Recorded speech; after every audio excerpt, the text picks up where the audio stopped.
এর উদ্দেশ্য একটাই, তোমাদেরকে দক্ষ জনশক্তি হিসেবে গড়ে তোলা। পৃথিবীর মধ্যে যারা শ্রেষ্ঠ মনীষী, যারা কোনো দল মতের মধ্যে থেকে রাষ্ট্রকে একটা সংস্কারের দিকে নিয়ে যেতে চায়, তাদের কতগুলো ভাষ্য আমরা কৃষ্ণ টাকার দেখতে পাই।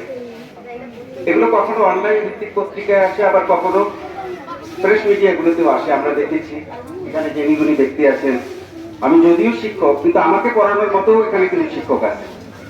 আমি জানি না আমি কোথায় ভুল করছি, আমার যদি কোনো ভুল হয় তারা যেন মাফ করে।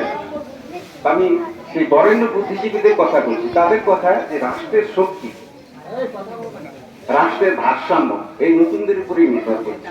এদের যে যারা নিচে আছে, অর্থাৎ যারা মায়ের কোলে আছে, তাদের দিকে তাকানোর দরকার নেই। আবার যারা উপরে আছে, যারা সংসার করছে, তাদের দিকেও দেখার দরকার নেই আপাতত, সে সময় নেই। এই নতুন যারা রানী, তোমাদের কথা বলছে, তোমাদের দিকে তাকাতে বলছে তারা। তো আমি সেই জায়গা থেকে বলছি, তোমাদের হাত ধরে রাষ্ট্র যেন একটা সংস্কারের মুখ দেখে, প্রশাসনিক কাঠামো উন্নত বিশ্বের আদলে যেন তৈরি হয়। এই যে অস্থিতিশীলতা, ভারসাম্যহীনতা, এগুলো পুনরাবৃত্তি আমরা আর দেখতে চাই না। তোমাদের হাত ধরেই যেন সেগুলো বিদায় নেয়। আরো ভালো লাগে আজকে বিদায়ের এই মুহূর্তে একটা জিনিস মনে পড়ছে, এই যে প্রতিষ্ঠান ঘেঁষা পাড়া, বেশ মনে পড়বে, চিরদিন মনে থাকবে। এটা একটা বিচিত্র অভিজ্ঞতা আমার জীবনে।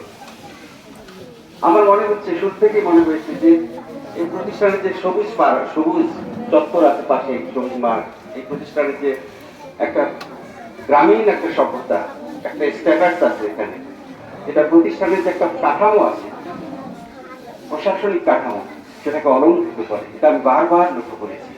আমার স্ত্রীর সঙ্গে আমি বলি যে গ্রামগুলো খুব ভালো লাগে, গ্রামের মানুষগুলো ফাঁকাফাঁকি খুব শিক্ষিত, সেমিটিক একটা মিশ্রণ এখানে লক্ষ্য করা যায়, অসাধারণ। এটা মনে থাকলো আমার চিরদিন। সেই পল্লী কবি জসিম উদ্দিনের, এখানে খেলারাও আছে, পল্লী কবি জসিম উদ্দিনের যে সেই কাব্য কবিতার যে আমরা সবুজের যে সৌন্দর্য দেখে মানে অনুভব করেছি, তার শতভাগ এখানে বিদ্যমান দেখেছি। আমার সন্তানের সামনে, আমার স্ত্রীর সামনে শেয়ার করতাম, প্রায় শেয়ার করতাম। আমার স্ত্রী আমাকে জিজ্ঞেস করতো মাঝে, তোমার কি কিন্তু যাও আসো চাইতে বলে না, ওখানে সুন্দর, আমার খুব ভালো লাগে ওখানে, আমাকে সবাই সম্মান দেয়, ছাত্ররা আমাকে খুবই ভালোবাসে। ছাত্র ছাড়ি এক ছাত্র তো এখনই কান্নাকাটি করে গেল। আমার খুব মনে থাকবে এগুলো, এই ভালোবাসার কথা আমি কোনোদিনও বলতে পারবো না। আমার বারবার মনে হয়েছে এদের সহযোগিতা আছে আমার। অনেক ছেলে আছে তারা এখন চাকরি করে, সুন্দর চেহারা, চেনাই যায়। সেদিন দেখি যে এক ছাত্র বড় কর্মকর্তা, সে এখন সে নামে আমাকে সম্মান দিল।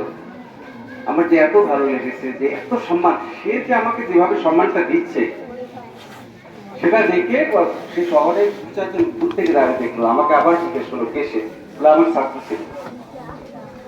এই যে একটু ভালো লাগা, এই ভালো লাগা থেকে আমি বলছি, তোমরা সকলেই যেন মানুষ হও, মানুষ হয়ে যেন তোমার ঘরে থাকো।